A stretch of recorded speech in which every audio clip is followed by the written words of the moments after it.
Welcome back, everyone, to OpenLine. We are talking movies, holiday movies, night before Thanksgiving. A lot of people are going to go see a movie over the holidays, over Thanksgiving. We always did growing up.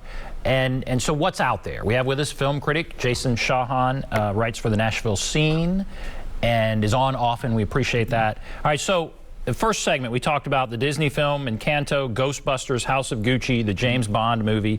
Let's go over just maybe three other movies that are in theaters that, let's say you're sitting around Thanksgiving table, you want to go see a movie. You know, what's out there this weekend? Okay. First and foremost, there's a documentary about Julia Child, which, I mean, Thanksgiving is an eaten holiday. And why not go see an Eaton movie just to, you know, pay tribute to one of like the major figures in international cuisine. I mean, like Julia Child was a historic figure who like democratized French cuisine for the world. I mean, like she really blazed a lot of trails. And this is one of those documentaries. It's not the kind of challenging documentary where you're just like having to confront man's inhumanity to man or like Nazis or stuff like that. It's literally just about a woman who changed the way that the world thought about food, and it's a delight. That's an easy one. I mean, that's sort of like the, you know, just skewed directly from your carbs into this movie about Julia Child, and that's delightful. That would be a great family movie too. That'd be a good one, I bet. Oh, absolutely, absolutely. And it's also, it's just interesting and I say this like I'm some grand expert on it, but like it might be interesting for younger audiences to see what television production looked like back then. You know, because like her shows that, you know, the French Chef, as they were filmed, it's a whole different like video aesthetic than what we have now, and that's always interesting to approach. And similarly, along that is another film. It's coming next week. Called Being the Ricardos, which is about the making of I Love Lucy, where Nicole Kidman plays Lucy and Javier Bardem plays Desi, and it's really good too. It's the new film from Aaron Sorkin, who did The West Wing, and he wrote The Social Network, won the Oscar for that, and it's literally just about a week in the lives of Lucy and Desi. Where, you know, there's a possible scandal looming, but it's also about the nuts and bolts of what television production in the 50s was like. And I went in expecting a disaster because the trailer was not very good. Like if you watch the trailer for it, you're just like, this is not going to excite people about seeing this movie.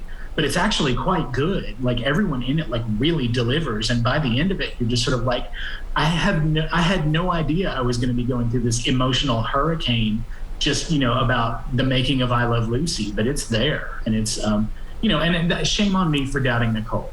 Shame on me for doubting Nashville's own Nicole Kidman. Isn't that getting some Oscar talk? Isn't that like a big movie? Yeah. It's the kind of movie that it's catnip for Oscar voters because it's about how important visual art is. And I'm not saying that that's something to be like, that's not me trying to be like, or like doing side eye. That's like, that it is important. And a lot of times you can get attention during awards season when you point that out to people. And the name of that movie, say that name again. The name of that movie is what? Being the Ricardos. Okay. Being the Ricardos. And it's going to be in theaters for like 2 weeks. And then it's going to be like the big Christmas movie on Amazon Prime because Amazon made it. So that there's that to look forward to. And then there's also a really good one and this is sort of like, you know, maybe you want a little bit more. You don't necessarily want like the carved documentary or like a big special effects thing. There's a movie called Come On, Come On. It's in black and white, but it stars Joaquin Phoenix. And I was so worried. I was scared we'd lost him to Jokerville forever. Because it's like invariably when an actor wins an Oscar for like their weakest performance, you're just like, oh no, this is setting up something bad. But it's just delightful. He plays an audio journalist who his sister is having a difficult time trying to get her estranged husband into an assisted care facility. So he comes in to help take care of his nephew. And it's literally the vast majority of the film is just Joaquin Phoenix and this kid like, you know, trying to like figure out how to have a normal life. And it's really funny. It's really sweet, but it's also, it doesn't shy away from the fact that sometimes having a normal family life is a mess. and a lot of drama. And it's never too much. It pulls its punches a little bit. It's a little too rosy-eyed when it looks at the future, but it's just there's something about it that it's like a sweater that it's just like, it's not too cold out, but that it's that sweater that just makes the day a little easier. That's Come On, and it's really good. Excellent. I would recommend it entirely. And then there's the Clifford the Big Red Dog movie, which I haven't seen because that trailer made me very nervous, because it's I remember seeing the books like in the kids section at the libraries and stuff, and it's very stylized, and the dog is big and red but also really cute.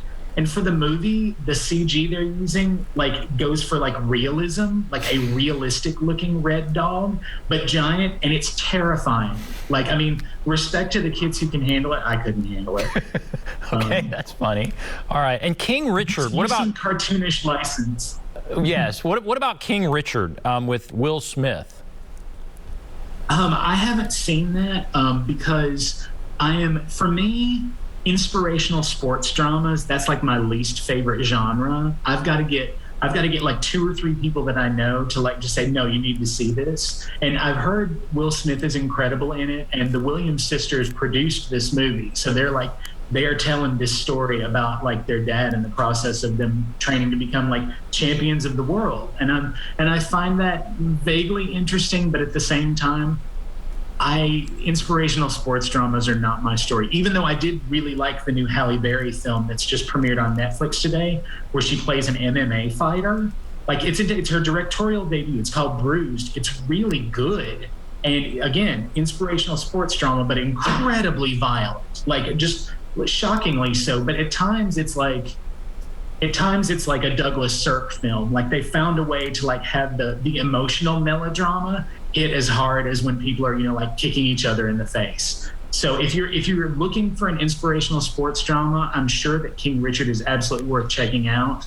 I've heard that the performances are exceptional, but the one I can personally vouch for is Bruised, because that's Halle put her heart and soul into this. And she walks around in this film looking like a tenderized steak. You had no idea that the human body could bruise in these fashions, and that is the different and myriad of colors that can happen by blood pooling under the skin. But it's intense, and again, very violent, very R-rated, but really good. And that's on Netflix. That's on Netflix right now. It just premiered today. Which brings me to my next area. So let's say you're not going to go to the theater.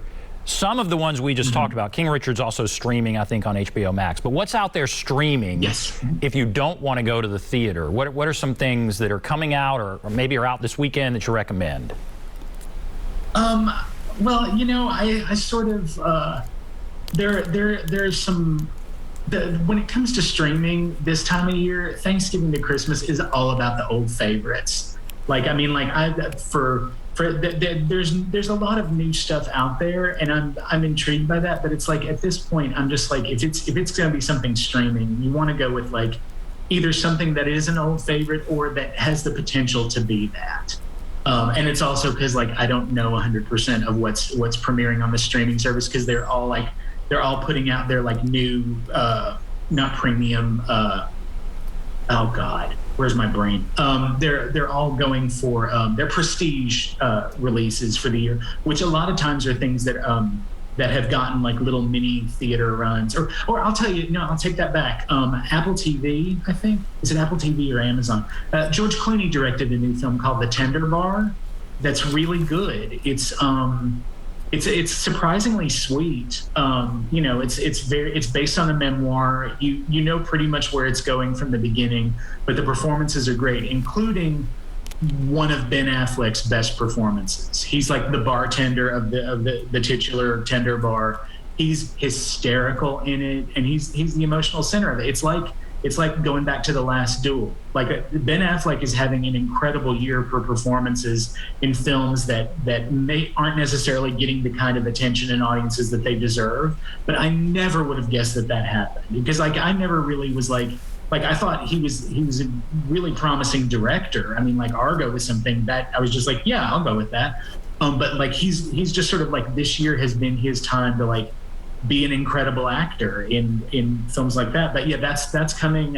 If it's not this week, it's sometime in the next week or so. And for the life of me, I can't remember if it's Amazon or Apple TV. Okay, The Tender Bar. The Tender Bar. And then, okay, I guess we have to take a break. Then I want to come back and we'll go over, I like that idea. You're right, streaming the classics. So what are the classics? If we're going to sit down over, I guess family or whatever, sit down and watch a movie after we eat on Thanksgiving or on Friday or Saturday, what are some classics that would be great that are out there on streaming? So we'll take a break. Be back right after this.